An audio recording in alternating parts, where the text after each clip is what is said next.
Firman Allah Subhanahu wa taala itu adalah a'udzu billahi minasyaitonir rajim.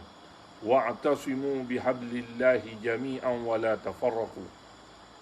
Wazkuru ni'matallahi 'alaikum iz kuntum a'da'an fa'alafa baina qulubikum fa asbahtum bi ni'matihi ikhwana wa kuntum 'ala shafa hufratin minan nar fa anqadhakum minha.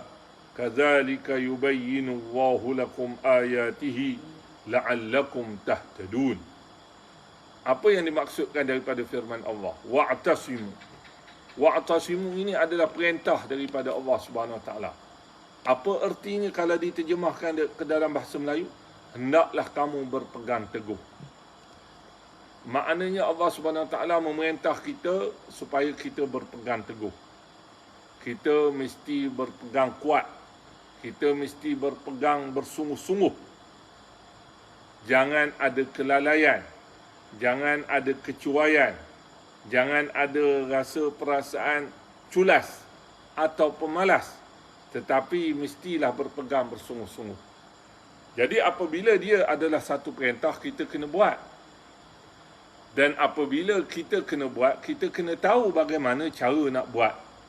Walaupun kita tahu kita kena buat, tapi kita tak tahu pula bagaimana cara kita nak buat, maka ini juga akan menyebabkan permasalahan serta akan berlaku merundungnya bagaimana cara kita melaksanakan titah perintah daripada Allah Subhanahu Wa Taala itu, iaitu supaya kita berpegang teguh. Kita kena buat kerana itu perintah daripada Allah Subhanahu Wa Taala. Bahkan ada kaedah menyatakan wa kullu amrin lil wujub. Setiap perintah yang diperintahkan oleh Allah Subhanahu Wa Taala itu dengan ayat yang sharih, maka dia mesti dilaksanakan, tidak ada lagi pertikaian, tidak ada lagi boleh dipersoalkan ini sunat ke, ini wajib ke.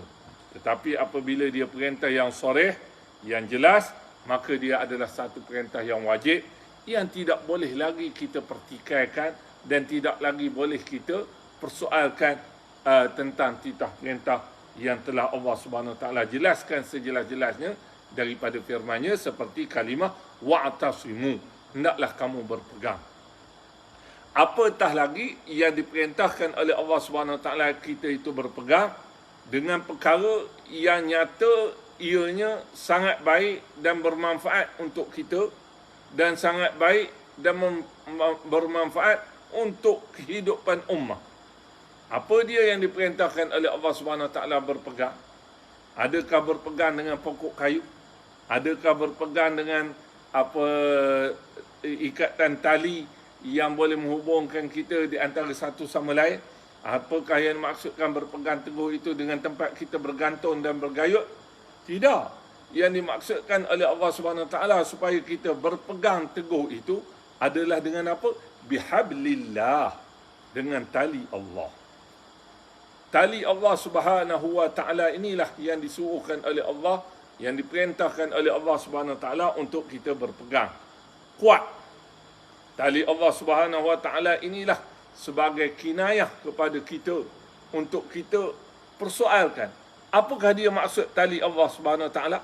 Sepatutnya bagi seorang yang waras, yang pintar, yang ada rasa sensitif kepada apa yang dikehendaki daripada firman itu, dan dia ingin tahu, maka sudah tentu dia akan mencari tahu apakah dia maksud tali Allah Subhanahu Wa Taala, yang sehingga Allah Subhanahu Wa Taala suruh kita berpegang teguh dengannya, dengan tali itu.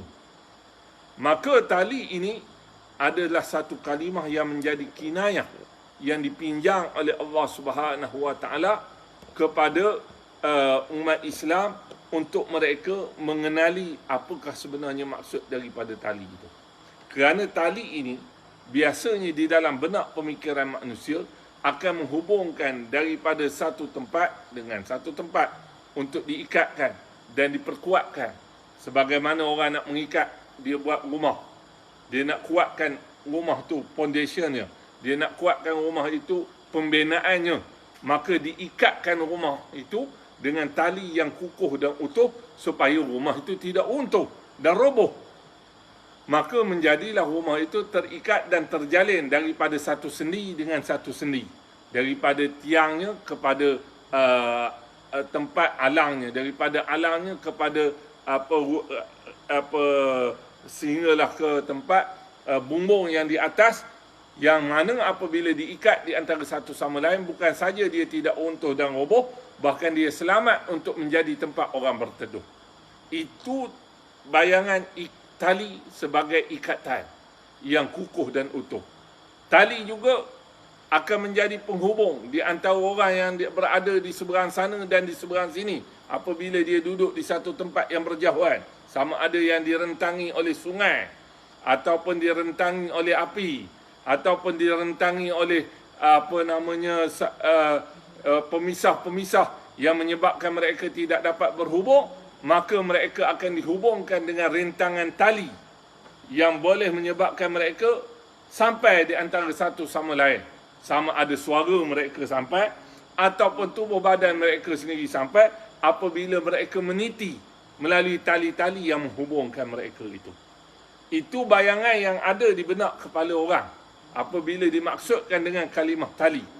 Tetapi tali yang dimaksudkan oleh Allah Subhanahu Wa Taala sebagai kinayah dan perbandingan untuk memberikan sentakan dan rentakan pandangan dan pemahaman manusia, memberi perhatian yang fokus kepada kehendak Allah Subhanahu Wa Taala, maka sudah tentulah tali ini yang akan menghubungkan manusia, bukan saja sesama manusia, tetapi manusia dengan Allah Subhanahu Wa Taala. Sebab itulah para ulama mereka perbahaskan apakah yang dimaksudkan dengan tali Allah Subhanahu Wa Taala. Yang dikehendaki oleh Allah Subhanahu Wa Taala daripada tali Allah ini adalah perkara yang menyelamatkan manusia itu dunia mereka hinggalah akhirat mereka. Itu yang dimaksudkan oleh Allah. Kerana orang akan guna tali ini untuk menyelamatkan manusia. Apabila dia lemas, dicampakkan tali boleh menarik manusia daripada air. Apabila dia duduk di bawah untuk ditarikkan ke atas barang tu tadi, maka barang tu boleh dibawa naik ke atas dengan selamat kerana adanya tali itu. Itu artinya penyelamat kepada manusia. Tali itu artinya penyelamat kepada ummah. Ini yang dikehendaki oleh Allah Subhanahu Wa Taala supaya kita faham. Iaitu penyelamat kepada manusia daripada kesesatan, penyelamat kepada manusia daripada kerosakan, penyelamat kepada manusia daripada kehinaan, penyelamat kepada manusia daripada perpecahan dan sebagainya yang boleh merundungkan dan menjatuhkan kehidupan manusia yang tadinya sepatutnya menjadi manusia yang mulia, tetapi akhirnya menjadi hina kerana mereka tidak pintar untuk mencari tempat penyelamat mereka, sebagai menjana yang telah difirmankan oleh Allah, laqad karramna bani adama, kami telah muliakan manusia fil barri wal bahri, di darat dan di laut. Kerana apa? Kerana pintarnya manusia itu membina tali penyelamat mereka untuk berhubung, sama ada perhubungan mereka dengan pencipta mereka dan perhubungan mereka sama ada mereka dengan sama-sama makhluk yang dicipta oleh sang pencipta yang menjadikan mereka.